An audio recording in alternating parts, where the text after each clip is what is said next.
Hello everybody, and welcome to day 130 of the road to 2konchess.com. Today we're sitting at 1926, so let's go ahead and jump into our 10-minute game for the day and see how we do. Now, as the game is going along, if you guys have comments for how I could have played the position differently, definitely leave a comment on down below. If you guys enjoy the video, make sure you hit the like button, and then finally, if you have not yet, subscribe to the channel, and that just helps to make sure you don't miss any of my future content.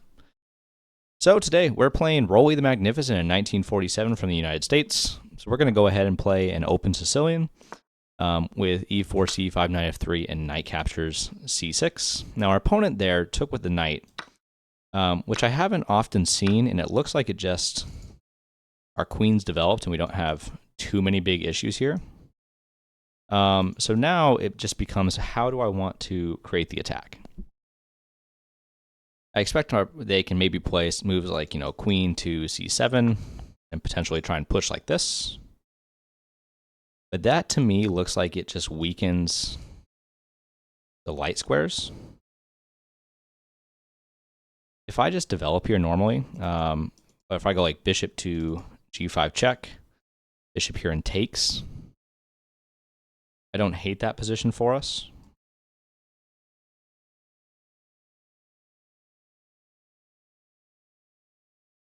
What do I want to do? Let's go knight to c3. Let's just focus on development. e5's on the board. This d-pawn is very, very weak. If I just step up, I expect my opponent's going to be able to block. So let's actually go bishop to b5 check. And in this position, I believe I could just reinforce. And I'm way ahead in development. Let's go with queen to a4. Piling the pressure on this light square bishop. Opponent's knight comes out, attacking this pawn. Here, bishop to g5 makes sense, just to break the pin. And now here I can immediately have our opponent lose the right to castle by playing bishop captures f6. And after bishop captures f6, bishop captures d7. We'll trade the queens off in long castle. And I quite like this endgame for white. Now that's a move I didn't expect as much. Here, I believe I can just play moves like rook to d5 and rook h to d1 to pile pressure. And then I'll potentially play a move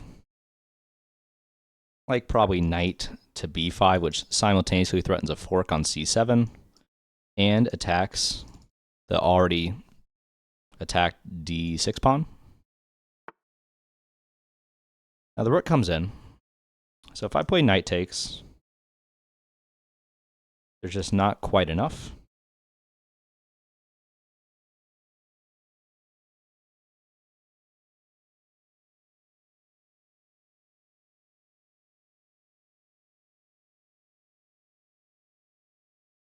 And there's no fork yet.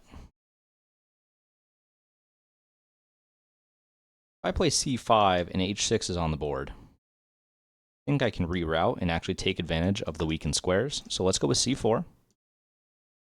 Somewhat expecting a6. Now knight to c3 seems to be the best, so I can reroute through a4. I'm going to do just that. b6. Tries to take advantage of the weakened square.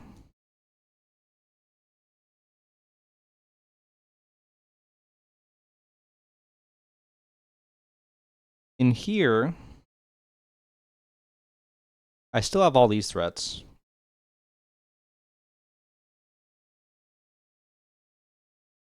I could play g3 and maybe f4, create a large attack with the pawns.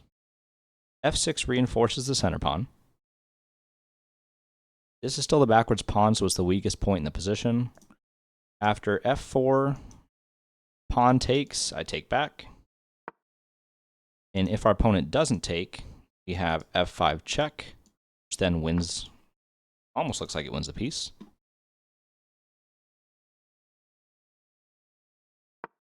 I'm going to go b3.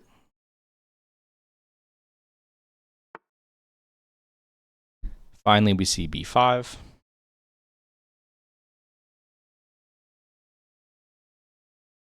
And I have to be a little bit careful here of how I go about this position.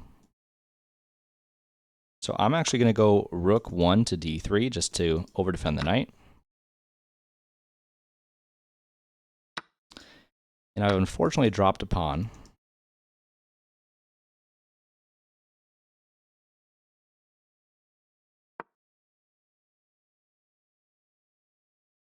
And so now I just have to be a little bit careful about how I maneuver in this position. I've definitely lost the advantage now. I think king to e3 makes enough sense.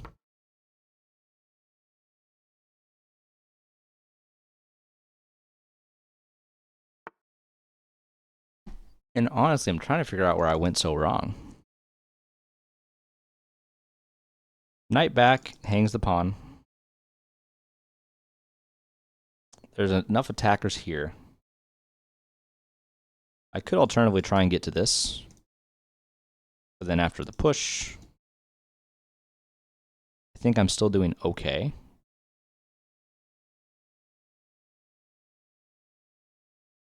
Yeah, so let's go rook to a5. Our opponent can push through if they want. We'll just take. I think we're just barely defended enough.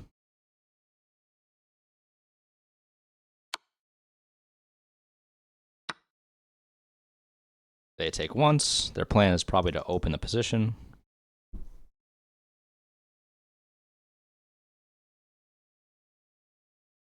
Going after this pawn.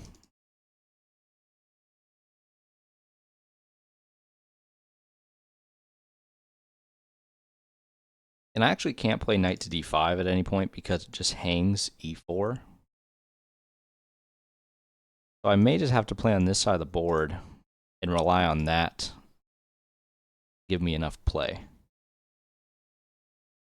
which is a little bit unfortunate.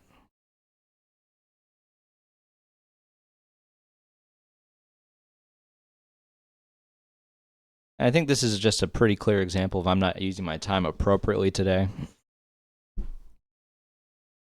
Our opponent played a little bit of a odd Sicilian that we haven't seen before.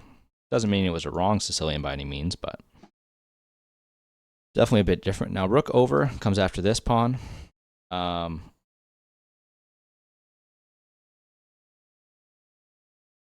don't think that's the end of the world.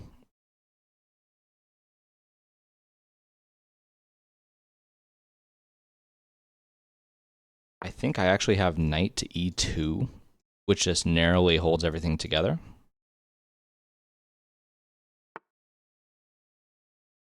So the rook comes in, and that does allow me to win the exchange.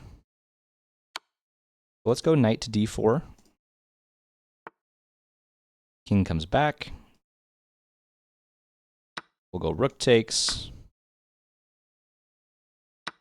Rook captures a6. And I think rook to a7 makes sense. If rook h3, I'm going to bring the king to d4.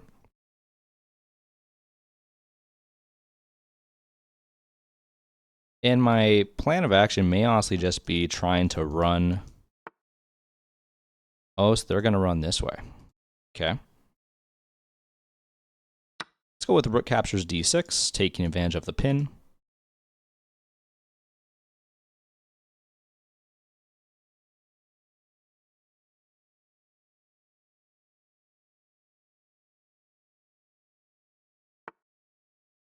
King f8.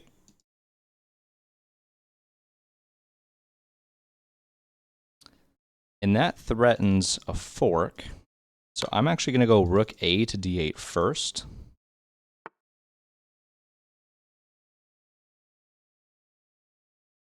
Play this rook to d7. And then I believe I just have rook to a7, which goes after everything. Alternatively, I could try and trade, but I think the endgame is slightly worse for me there.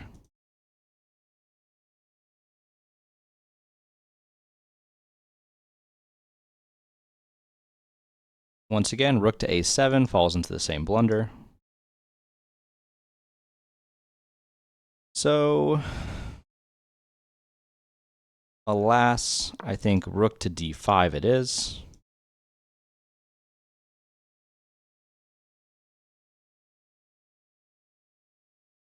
And maybe I can go back and try and win the a-pawn.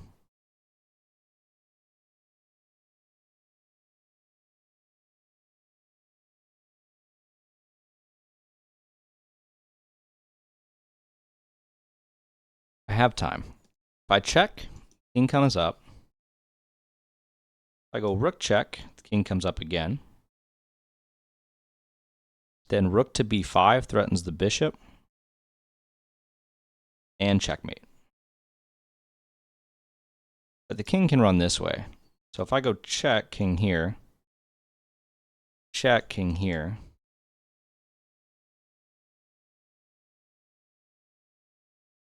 just don't see it. For now, let's play king to f3.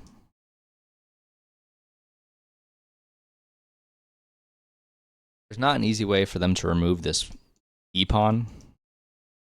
Is really kind of what I'm banking on. My rooks are on light squares to counter the dark square bishop.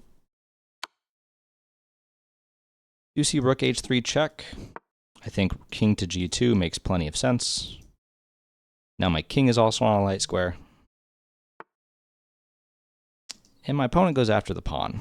Now if I step up, there's other checks. If I give this check, king comes up. Yeah, I just don't see it. Now if I go here, the opponent takes. Well, here stops the opponent from taking.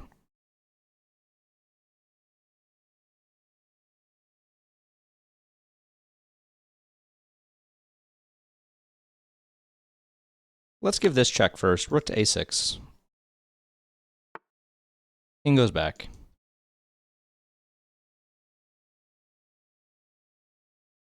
I like rook to a7 here. King comes in. And now if I play the move f5, the king may be forced to the corner.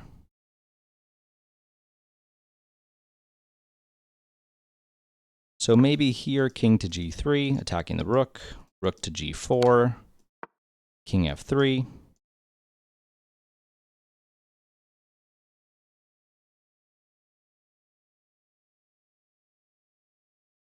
I just feel like I'm on the verge of some big tactic.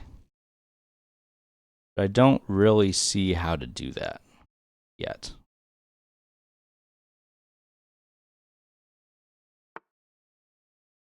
So the rook comes back.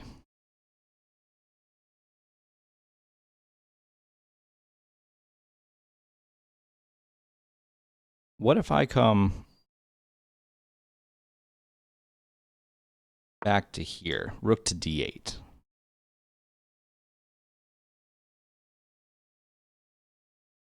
Rook f1.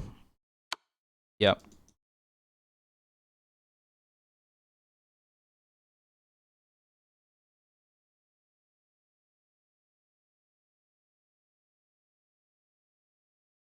I think I have to bring my king over. Oh, I hung the fork. Okay, let's go after this rook. Oh, that's so unfortunate. Wow, I just took too long, and I'm terrible.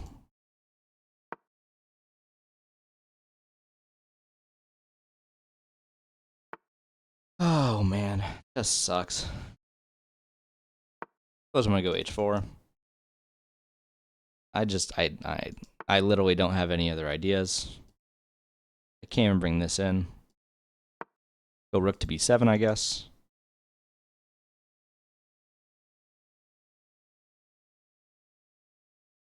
Rook a3 check is really annoying.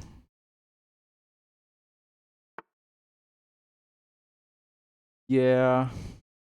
I can't even come back. I suppose rook to b4 maybe makes the most sense.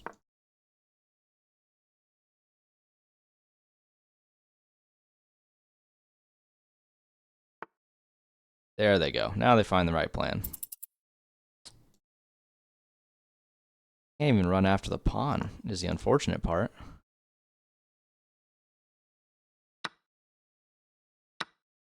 Why would I do that?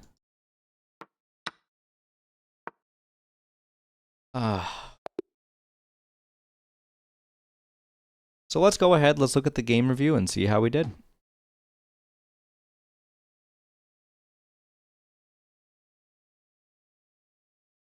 That one was not a good game. Yeah, we played with a 75.3. Our opponent played with a 79.8. After e4, c5, knight f3, knight c6, and d4, we played an odd open Sicilian where our opponent just gave up the center pawn. Now after d6, knight c3, e5, and bishop to b5 check, I went ahead and played queen to a4. Now here, I probably could have just traded the bishop, and after queen captures d7, then I can, move the queen somewhere else, maybe even like queen to d3, just to move the king to an active square.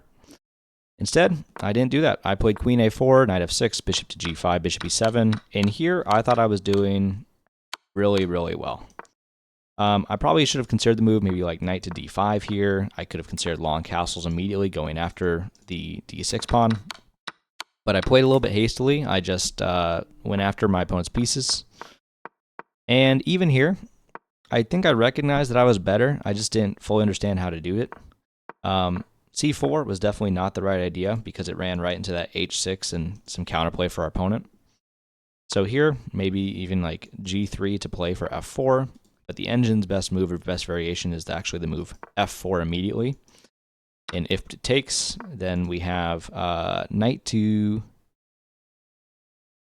d4 check. King's forced over.